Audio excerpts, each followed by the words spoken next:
Senator Feinstein's counterpart on the Senate Intelligence Committee is the ranking Republican on that committee, Saxby Chambliss. He joins us now from Moultrie, Georgia. Senator, did you get any information this morning? Did anybody brief you about this new information that he was kept in a cage and that he, tried to escape from his Taliban captors? This all comes as what I would think is big news. I would think this might change the views that people have if they had known about this. Well, just like Diane, I've heard rumors about the escape as far as keeping him in a cage and whatnot. I read about it in the press this morning. Nobody has made any effort to contact me from the administration, but then, I learned about this after the fact. Diane and I were both called on Monday night after Bergdahl was released on Saturday and told that it had happened. So this administration has acted very strangely about this, Bob, and it's kind of puzzling as to why they did not let us know in advance that this was going to happen. Well, this latest information, we were told by officials at the Pentagon today there was no confirmation of what Bergdahl is apparently telling people in the hospital there. But they said we wouldn't wave you off from that story. In other words, nobody was saying, hey, this is dead wrong, this never happened.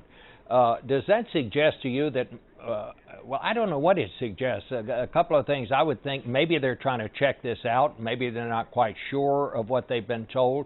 What would be your assessment? Well, I think there are going to be a lot of things that Bergdahl tells the Army and the medical folks that he's talking to now that, Bob, is going to be very difficult to validate. But that's not to say they're not absolutely true. But we weren't there. We have nobody who was on the inside, so we don't know exactly what happened in his life over the last several years. Except we do know he was captured and he's been in the Taliban's hands for these number of years. So I just suspect that you're going to have, number one, rumors coming out about what he may be saying, but then other actual statements that he may make that are going to be very difficult to validate. And again, that's not to say they're not true. Do you think the administration was right in withholding information about this, Senator? At one point I was told yesterday, well, we don't ever brief the Congress when there's an operation underway. And so then there was another report that he was in bad health, and they had to do this quickly because of his health. Reports this morning are he's making a very good recovery, at least physically. They say he's now wearing his uniform, up and around, walking around the hospital, talking to people there. But the report, at least in the Times, is but he's not ready, I guess you would say, emotionally. He has not talked to his parents yet, as far as we know. Well, two things I would say. Number one, I can't imagine anybody in the administration being able to look the American public in the eye and saying we never brief members of Congress on ongoing operations. The classic example of that is the bin Laden operation. Diane and I knew for months and months what was suspected relative to the location of bin Laden. We had a pretty good idea of what they were going to do, and I'll never forget the phone call I got from an excited Leon Panetta telling me that bin Laden had been taken down.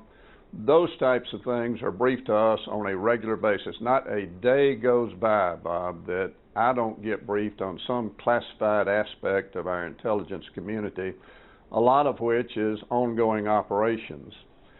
Secondly, when Bergdahl was let go, what we were told and what the public was told is that because of a video that was made apparently in December of last year and viewed by the Department of Defense in January of this year, that Bergdahl looked like he had lost 10 to 15 pounds. He was in poor health, and they were concerned that if they did not make this exchange, that his life would be in danger as a result of bad health.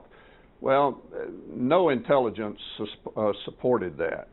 And now they come back, and because he is in decent health considering where he's been, they've changed their story. They said, well, No, we suspect his life may be in danger. If word got out of this pending possible trade, that his life may be in danger. Again, I can just tell you there is no intelligence to support that, and Director Clapper has already made that same statement. So the whole scenario surrounding this is very, very strange. All right. Well, Senator, we're going to leave it there. Thank you for being with us this morning. We're going to talk to Tom Sure. Friedman and Peggy Noonan and David Rode, who himself, while a reporter, was captured and was in captivity for some time by the Taliban. So we'll be back with all that in just a minute.